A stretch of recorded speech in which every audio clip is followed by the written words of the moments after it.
Já disse um dos mestres, considerado por alguns o papa da gestão de pessoas, Peter Drucker, as pessoas são contratadas pelas habilidades técnicas, mas são demitidas pelos seus comportamentos.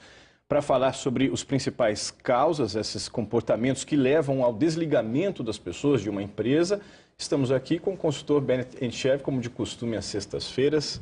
Olá, Bennett, bom dia. Bom dia a todos. Isso tem a ver com a ideia também que se deve carregar por toda a vida de como é que eu quero ser lembrado? Com certeza. É que comportamento, na verdade, é uma reação de um conjunto de valores e crenças que a pessoa professa. Em relação a isso, existia, por exemplo, antigamente certas tribos que praticavam canibalismo. E por que elas praticavam canibalismo? Comer o inimigo. Eles faziam isso aqui porque acreditavam que, ao fazer isso, eles adquiriam também a força do inimigo. Até parece certas organizações onde o cidadão derruba o outro pensando em acumular o cargo ou ocupar aquele cargo. Uma situação muito desagradável. Mas nas empresas é assim, a pessoa age e reage de acordo com esse conjunto de valores e as crenças que ele tem. Então, se o indivíduo acredita que determinada situação para ele é inconfortável, não está bem, ele vai reagir dessa forma. E dentro das organizações, uma das coisas mais significativas é o indivíduo se inserir em grupos, trabalhar com gente.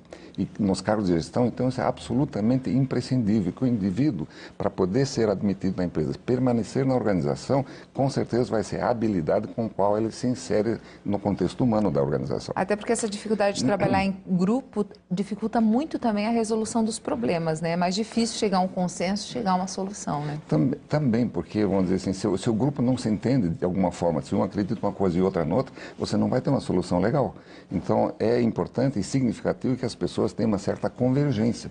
Até por essa razão que muitas organizações hoje, ao admitir as pessoas, é claro que elas dão atenção aos aspectos técnicos, mas muito mais significativo é quando eles dão aspecto aos valores e vamos dizer assim, as condições intelectuais do indivíduo para poder se inserir naquela cultura organizacional. Se o indivíduo tem facilidade de ter aderência a isso, isso é uma coisa muito significativa hoje. Quando a gente percebe que não tem isso, não é aconselhável que o indivíduo nem entre na organização. Porque ele vai entrar e, obviamente, vai se desencontrar e vai acabar sendo despedido. Bom, então, um ponto aí que leva a muitas demissões é essa questão do não engajamento com a equipe, né?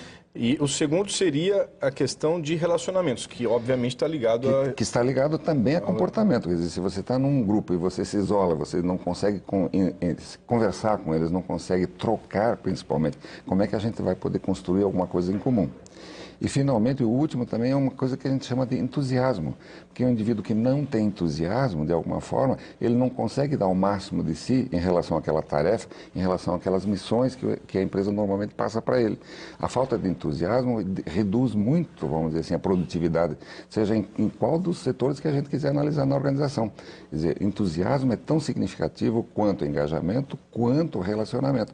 São três coisas muito significativas quando você está inserido numa organização. E mais uma coisa, quanto mais alto o cargo, mais significativo é, e essa habilidade tem que ser altamente desenvolvida em função disso.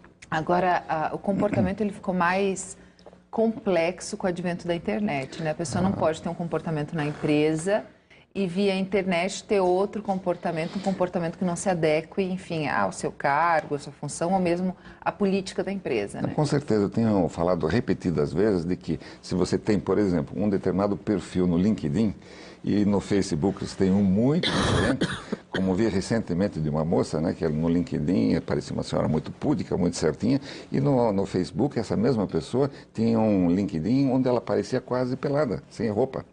Então, isso obviamente que não é compatível. O segundo são os relacionamentos que tem dentro da empresa. Eu cito, até no domingo agora, que a gente vai falar mais sobre esse assunto, eu cito um caso de uma moça que obviamente era muito competente, tecnicamente muito competente, mas ela tinha um problema de relacionamento. Ela se relacionava com vários outros homens casados e obviamente isso não conduziu ela a nenhuma promoção dentro dessa organização.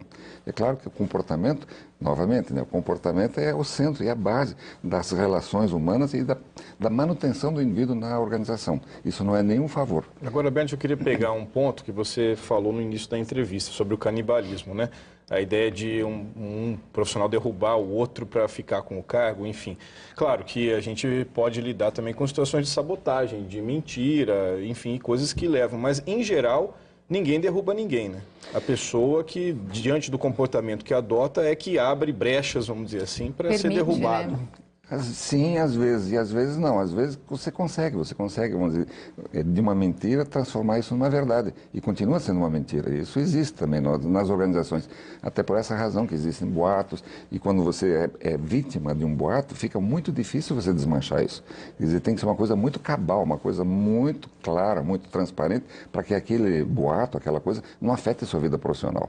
E isso nas organizações existe. Mas como eu disse, o canibalismo, por que ele é praticado? Porque as pessoas acreditam nisso. Então, quando o indivíduo derruba o outro, o indivíduo ou pensa em derrubar o outro indivíduo, é porque o conjunto de valores deles não está muito associado com aquele tipo de grupo, com aquela função ou com a função que ele mesmo exerce. Né? Tem muito a ver com os valores, né? A honestidade, lealdade, companheirismo, né? Dedicação ao trabalho. Quer dizer, tem um conjunto de coisas que são significativas e muito importantes na organização. E sempre acaba sendo descoberto, né, Wernet? Mais sobre esse assunto no domingo, na Gazeta. E de terça-feira também. Ok, obrigada, Wernet. Bom fim de semana. Um bom fim de semana para todos nós. Né? Bom dia, até semana que vem. Até semana que vem.